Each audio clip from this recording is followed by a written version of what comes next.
நயப்புரை இடம்பெறப் போகின்றது.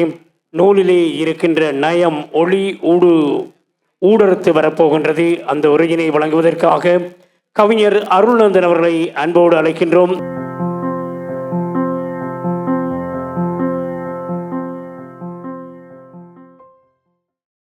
கதிர்லோகனது இளங்கீற்று எனும் கவிதை தொகுப்புக்கு முத்தாக ஒரு கவிதை தொகுப்பை 10 தொடக்கம் 5 நிமிடத்துக்குள் கொத்தாக நயப்புரை செய்யென்று சதீஷ் அவர்கள் எனக்கு ஒரு கட்டளையிட்டுள்ளார். சொல்லப்போனால் ஒரு திரைப்படத்திற்கு கிடைக்கின்ற சிறந்த விமர்சனமாகத்தான் இந்த நயவுரை இருக்கும்.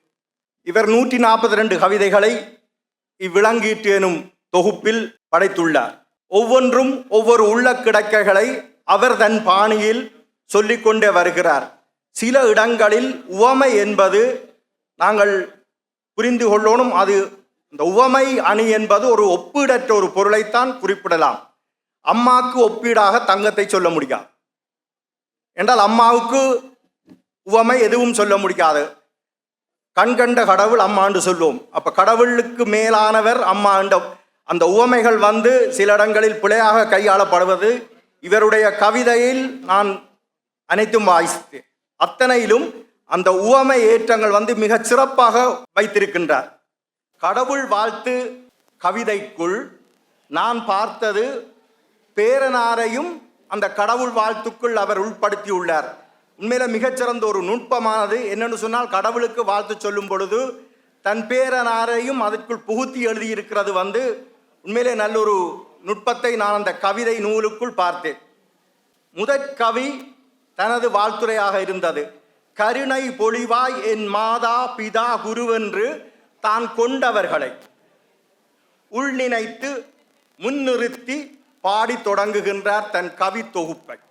3வது கவியான இல்லாள் எனும் தொகுப்பு. இக்கவியை நான் படிக்கும் பொழுது நெஞ்சுக்குள் தாரம் அவள் தாரகை என்று அவர் தாரகையை இங்க உவமை சொல்லியிருந்தார். ஒப்பீடளவில் நான் சொன்னேன் முதல் உவமை ஒப்பீடற்றதென்று. தன் இல்லாளை தாரகை என்று அவர் ஒப்பிட்டுள்ளது.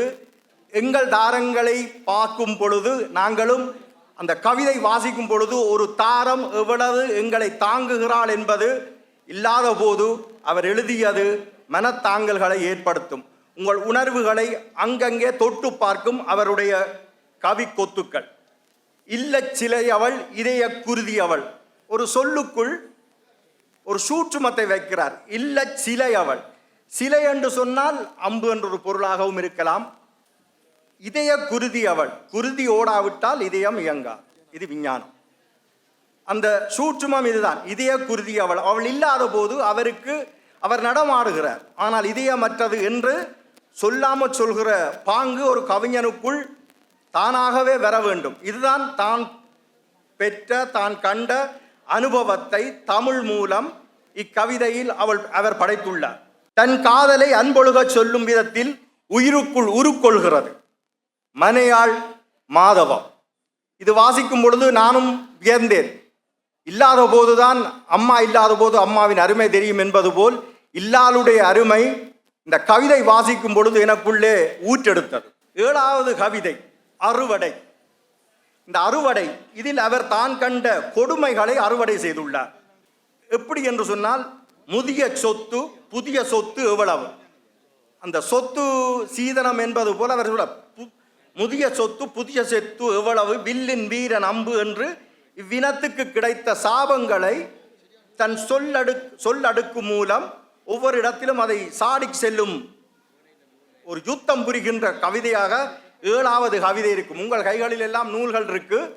அந்த நூல்களில் நான் சொல்லும் பொழுது நீங்கள் பார்த்தீர்கள் என்றால் உங்களுக்கு அந்த அழகு புரிந்து கொள்வீர்கள். ஒரு புல்லாங்குழலும் ஒரு நாதஸ்வரமும் எங்கேயோ ஒரு அமைதியான நேரத்தில் கேட்கும் பொழுது மனசுக்கு ஒரு இனிமை தரும். இது எது குழல் எது நாதம் என்று தெரியாத அளவுக்கு சங்கீதம் விளங்குதோ இல்லையோ மனதுக்கு ஒரு அமைதி தரும். அந்த பாங்கு இவருடைய சொல் நடைகளில் பல கவிதைகளில் பார்க்கக்கூடியதாக இருக்கும். 15வது கவிதையில் உயிர் உள்ளவரை ஈழ மண்ணுக்காய் உறிஞ்சும் நஞ்சினை. உயிர் உள்ளவரை மாவீரர்கள் இன்றைக்கும் நிலைத்து நிறுத்தி வாழ்கிறார்கள் என்பதை உயிர் உள்ளவரை, அவர்கள் மரணித்து போகவில்லை. இந்த கவிதையில் அந்த இருபொருள் மிகச் சிறப்பாக அவர் கையாண்டிருப்பார். தங்கள் உயிருள்ளவரை, இந்த தேசத்தை காத்தவர்களை நாங்கள் உயிருள்ளவரை பாடுவோம் என்பதை இக்கவிதையில் அடுத்து வரும் வரிகள் மிக தெளிவாக உங்களுக்கு சொல்லும். கவிதை என்பது சிலேடை மிகுந்தால் மிக அழகாக இருக்கும். இது மரபில் சொல்வார்கள். யாப்பிலக்கணத்தில் யமகம் அல்லது மடக்கி என்றொரு உருவகம் இருக்கிறது.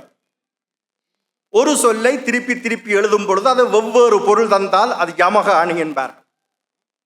திருமந்திரத்தில் திருமூலர் மரத்தை மறைத்தது மாமர யானை, மரத்தின் மறைத்தது மாமர யானை என்று சொல்லி அந்த மரத்தின் பாடுபொருளை மாறி எழுதியிருப்பார். இது ஒரு மிக உச்ச எடுத்துக்காட்டாக யாப்பிலக்கணங்களில் சொல்வார்கள்.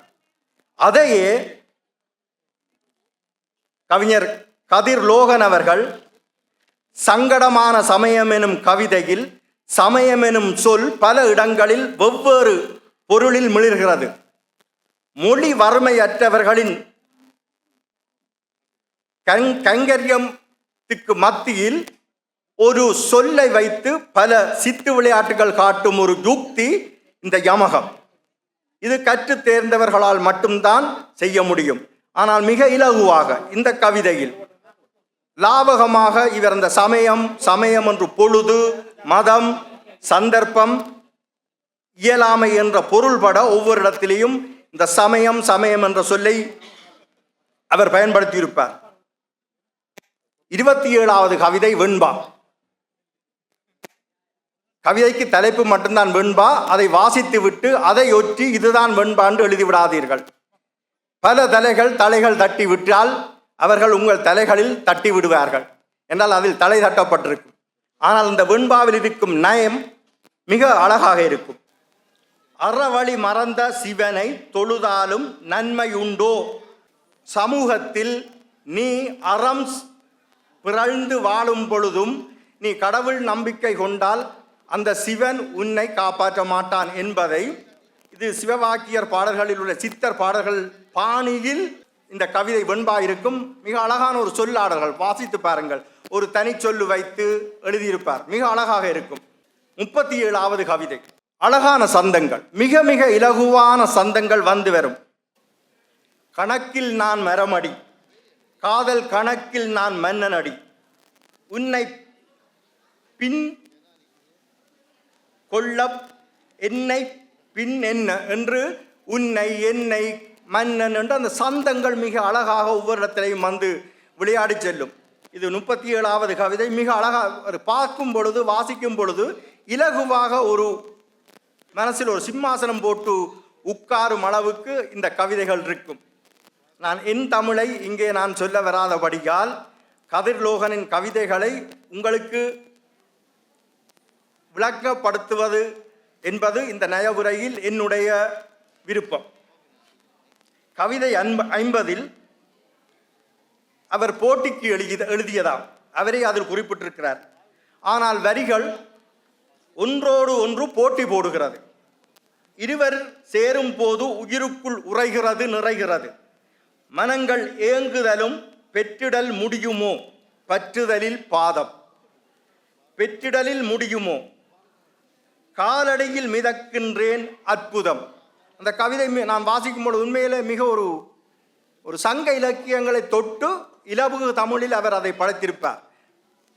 ஒரு பொருளுக்காக உள்ளட்டு இன்னொரு பொருளை இன்னொருத்தருடன் ஒப்புதல் செய்து அந்த இருவருடைய இயக்கத்துக்கும் உள்ள இடைவெளியை இந்த 50வது கவிதையில் மிக அழகாக அங்கங்கே விதைத்திருப்பார். தமிழவை எனும் ஒரு கவிதை நற்றமிழின் மேன்மையை சங்ககால மேற்கோள்களோடு மிக நுண்ணறிவாக நூலுக்கு முத்தாய்ப்பாய் எழுதியிருப்பார். கவிதை 56 எங்களுக்கு பிடித்த தமிழன் என்று சொல்லும் பொழுது அன்னை என்ற சொல்லுக்கு தனித்துவம் இருக்கும். மேதகுவாகவே ஆரம்பமே அட்டகாசமாக இருக்கும். மங்கள நானொன்றில் மலர்ந்ததுவே, எவ்வளவு சீரான ஒரு சிறப்பான செய்யுள் பாடல். மங்கள நாளதில் மலர்ந்ததுவே, செந்தமிழ் வீரத்தை சாதித்தானே ஒரு வல்லமையாட்சி, செந்தமிழ் வீரத்தை சாதித்தானே ஒரு வல்லமை ஆட்சி எனும்போது நெஞ்சுக்குள்ள வீரம் வந்து சும்மா தானாகவே உட்கார்ந்து கொள்ளும். இன்று கண்கள் நான் நேற்று அதை வாசிக்கும் பொழுது உண்மையிலே ஒரு அழுக மாதிரி தான் வந்தது. கண்ணுக்கு முன்னாலே இருந்த ஒரு காட்சி, ஒரு கனவு அல்ல, ஒரு நிஜம். நாங்கள் சங்க காலங்களில் பார்த்த சேர சோழ பாண்டியர்களுடைய வீரத்தை, கடல் ஆண்டான், வான் ஆண்டான், நிலம் ஆண்டான் என்று படித்ததை கண்முன்னே ஆண்டோமே, பார்த்தோமே, வாழ்ந்தோமே. இன்றைக்கு கனவாகி செய்தி வழியாக இருப்பதை பார்க்கும் பொழுது செந்தமிழ் வீரத்தை சாதித்தானே ஒரு வல்லமை ஆட்சி என்ற சொல் உண்மையிலே நெஞ்சை ஒரு கணம் உருக்கித்தான் போனது. தன்சார் கவி வழிகளில் புதுவை ஐயாவையும் பாடியிருக்கிறார். கவிதையின் உள்ளத்தை, மண்ணின் மனத்தை சுணங்காமல் அணியாக படைத்த தாயக தேசிய கவிஞரை தன் பாணியில் முடிசூடி கொண்டாட மகிழ்கின்றான். பாவாக ஒரு அழகான ஒரு கிரீடத்தை தூக்கி வைத்தது போல் இருந்தது இந்த கவிதை. கவிதை 76. முதுமையில் இயலாமையில் நடக்கின்ற பொழுது நாடிழந்த வேதனையை முடிச்சு போட்டிருப்பார். போர் சொல்லில் நம் தலைவன் போரிட்டு வென்றிருந்தால் எனக்கு இந்நிலை வந்திருக்குமோ என்று அந்த இயலாமையில் அந்த முதியவர் அந்த மண்ணின் விடுதலையை எப்பொழுது தான் அங்கலாய்க்கிறேன் என்பதை இந்த 76வது கவிதையில் மிக அழகாக அவர் அதிலே வடித்திருப்பார். 86வது கவிதை நட்பு. இக்கவிதை உரையாடல் பாணியில் தான் இருக்கும். நட்பும் புதிதாக உயிர்க்கிறது அது வாசிக்கும் பொழுது. 89வது கவிதை கவிப்பேரரசு.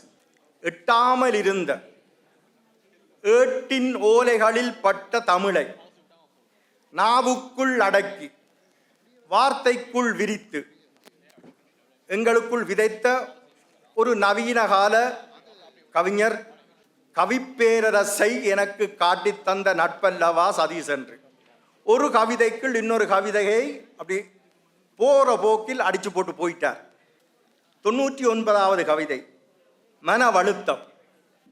சொல்லிடா கவலை சொன்னவர் யார் என்று சொன்னால் கவலை. மிக அழகாக சொல்லியிருப்பார். சொன்னவர் என்ன கவலையா இருந்தாலும் சொன்னவரை மறந்துவிடு, அவற்றை கவலையை வைத்துக் கொள்ளுண்டு. இந்த கவிதையில் இயல்பாக இந்த சமுதாயத்தில் நடக்கும் ஒரு மன புரள்கள் அல்லது தாங்கிக் கொள்வதற்கு ஆளில்லாத வேதனையை இந்த மன வழுத்தம் எனும் கவிதை மிக லாபகமாக படைக்கிறது. 113வது கவிதை சர்க்கரை பந்தல். ஒரு அழகான பத்திய கவிதை. அவர் மரபு வழி வைத்தியர் பரம்பரை என்பபடியால் இந்த சர்க்கரை நோய்க்கான பத்தியத்தை அங்கங்கே மேலோட்டமாக தூவி சென்றிருப்பார். சர்க்கரை கூடினால் என்னென்ன செய்யும் என்று அப்படியே வித்தகமாக சொல்லி கொண்டு போவார். 119வது கவிதை நிறைகுடம். சித்தர் பாடல் என தித்திக்கிறது. அப்படியே சொல்லிக் கொண்டு போனால் அவருடைய கவிதை தொகுப்பில் மயூரன் அறிமுகத்தில் சொன்னது போல பல கவிதைகளின் பெயர்களை குறிப்பிட்டிருப்பார். தியாக தீபம், நல்லூரில் நடந்த யாகம், ஐபிசி தமிழ், பேதமை வேண்டாமே, கல்வியில் கலந்திரு என்று பல உணர்வுகளை அப்படியே எங்களோட வாழ்வியலோடு பயணிக்கின்ற பல நிகழ்வுகளை மிகையாக்காமல் மிக இயல்பாக எதுக்கும் ஒரு சொல் அணி, சிலேடை, மற்றது ஒரு உருவக ஏற்றங்கள், இட்டுக்கட்டல், தற்புகளேற்ற அணி அப்படி எதுவுமே இல்லை. இயல்பாக ஒரு சொல்லாடல் இருக்கும். இது இந்த கவிதைக்குள் நீங்கள் பார்த்தீர்கள் சொன்னால் பெரிய ஒரு யாப்பு தெரிஞ்சிருக்கணும் அல்லது தமிழ் இலக்கணம் தெரிஞ்சிருக்கணும் அப்படியான எந்தவித கட்டுப்பாடும் இல்லை. இந்த 142 கவிதைகளும் வாசிக்கும் பொழுது ஒன்றோடு ஒன்று தொடர்பு படாது. ஆனால் வாசிக்கும் பொழுது நாங்கள் அந்த கவிதையோடு தொடர்பு படுவோம். இதுதான் அவர் விதைத்த இந்த கவிதை கொத்தின் முத்து. இன்னும் கூட சொல்லலாம், வித்தகம் கக்கும் நேரம் அல்ல, இது கதிர்லோகனின் வித்தகம் சொல்லும் நேரம். லோகனுக்கும் எனது வாழ்த்துக்கள், மென்மேலும் வளர என் அன்பு நேசங்கள். நன்றி, வணக்கம். இப்போது நயப்புரை வழங்கிய கவிஞர் அருள்நந்தன் அவருக்கான மாண்பேற்றம் பொன்னாடை போர்த்தி நினைவு சின்னம் வழங்கி கௌரவிக்கப்படுகின்றது. அரங்கமும் அவரை நயப்புரை வழங்கியமைக்காக நிச்சயமாக உங்களையும் மகிழ்வித்திருப்பார் என்ற நம்பிக்கையோடு உங்களுடைய வாழ்த்துக்களையும் வழங்குமாறு அன்போடு கேட்டுக்கொள்கின்றோம்.